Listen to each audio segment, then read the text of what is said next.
Now அப்படிங்கிறது லிட்ரலாகவே ஒன்று இல்லை.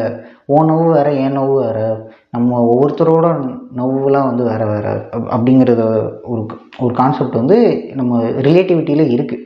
டைம் ஏன் ரிலேட்டிவ் அப்படின்ற ஒரு ஒரு ஒரு ஆங்கிள் நீங்கள் எடுத்திங்கன்னா, ஐன்ஸ்டீனோட ஜென்ரல் ரிலேட்டிவிட்டிலையும் சரி, ஸ்பெஷல் ரிலேட்டிவிட்டிலையும் சரி, டைம் ரிலேட்டிவாக தான் இருக்குது.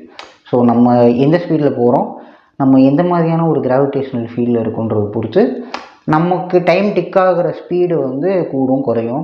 அது ஒவ்வொருத்தரை பொறுத்து மாறும். ஸோ அப்படி இருக்கும்போது அல்டிமேட்டாக நவ்வுன்னு ஒன்று கிடையவே கிடையாது. அப்சல்யூட் நவ்வுன்னு ஒன்று கிடையாது.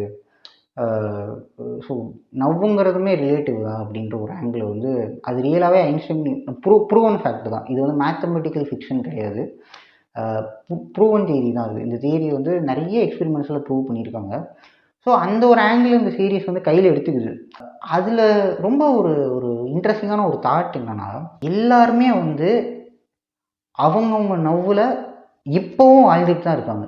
ஸோ நான் இப்போங்கிறதே வந்து நான் வெளியே எடுத்துட்டேன்னா, இதுக்கு முன்னாடி நம்ம நீங்கள் இறந்தவங்களாக இருக்கட்டும், இல்லை இப்போ ஃப்யூச்சரில் நமக்கு பிறக்க போகிற பசங்க நீங்கள் யோசிச்சாலும் எல்லாருமே இந்த தருணத்தில் நான் இப்போ நான் பேசிகிட்டு இருக்க தருணத்தில் வாழ்ந்துட்டு தான் இருக்காங்க அப்படின்ற ஒரு ஆங்கிள் தான் வந்து இந்த சீரீஸ் வந்து கையில் எடுக்குது.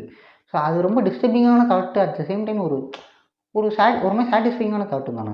நம்ம இறந்துட்டோம்னு நினச்சிட்டு இருக்கவங்களுக்கும் இப்போ வந்து ஒரு நவ்வு இருக்குன்ற ஒரு ஒரு ஃபீல் இருக்குல்ல. அதேமாதிரி நமக்கு நம்ம ஃப்யூச்சர்லையும் வந்து நம்ம ஃப்யூச்சருக்கும் ஒரு நவ்வு இருக்குது அப்படின்னா, ஸோ அது வந்து ரொம்ப ரொம்ப இன்ட்ரெஸ்டிங்கான ஒரு தாட்டு. அது இந்த சீரீஸில் ரொம்ப அழகாக யூஸ் பண்ணியிருந்தாங்க.